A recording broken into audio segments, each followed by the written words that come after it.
অনেক দিন থেকে আমার অ্যালবামে এই ভিডিওগুলো রয়েছে। So hello everyone, welcome back to my mini blog. এখানে হচ্ছে গিয়ে ছেলের মা বসে আছে।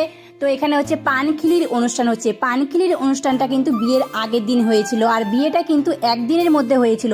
আর এখানে হচ্ছে গিয়ে মাটি ও দই দিয়ে কি যেন বানাবে একটা, তো কিছু হচ্ছে গিয়ে বসাবে হয়তো, সেই জন্য হচ্ছে বানাচ্ছে। আর এখানে দেখো ঘরটা সুন্দর করে বসিয়ে দিয়েছে, আর আলপনাটা কিন্তু আমি দিয়েছিলাম, অতটাও সুন্দর হয়নি। আর এখানে হচ্ছে গিয়ে সবাই মিলে আমরা আলতা পরে নিচ্ছিলাম। তারপরে এখানে দেখো কাকিমুনিরা ধান কুটছিল। ধান কুটার পরের দিন কিন্তু আমরা চলে গেছিলাম হচ্ছে গিয়ে জল ভরতে। জল টল ভরা হয়ে গেলে কিন্তু আমরা সবাই মিলে হচ্ছে গিয়ে বাড়ির উদ্দেশ্যে রওনা দিয়ে দিয়েছিলাম। আর আমরা কিন্তু ভীষণ পরিমাণে নাচ করতে করতে বাড়িতে যাচ্ছিলাম। আর বাড়িতে যাওয়ার পরে দেখি মেয়ের ও ছেলের হচ্ছে গিয়ে ফটোশ্যুট হচ্ছে। তো ফটোশ্যুট করার পরে কিন্তু ছেলেকে ও মেয়েকে আমরা গায়ে হলুদ করে নেব। তো গায়ে হলুদ করানোর পরে হচ্ছে গিয়ে আমরা ছেলে ও মেয়েকে স্নান করিয়ে নিব। তো স্নান করার আগে আমরা সবাই মিলে একটু সুন্দর করে ফটো তুলে নিচ্ছিলাম। আর এখানে দেখো মেয়েকে সুন্দর করে স্নান করিয়ে নিচ্ছিলাম। তো স্নান টান করানোর পরে কিন্তু আমরা সবাই মিলে নাচ করছিলাম।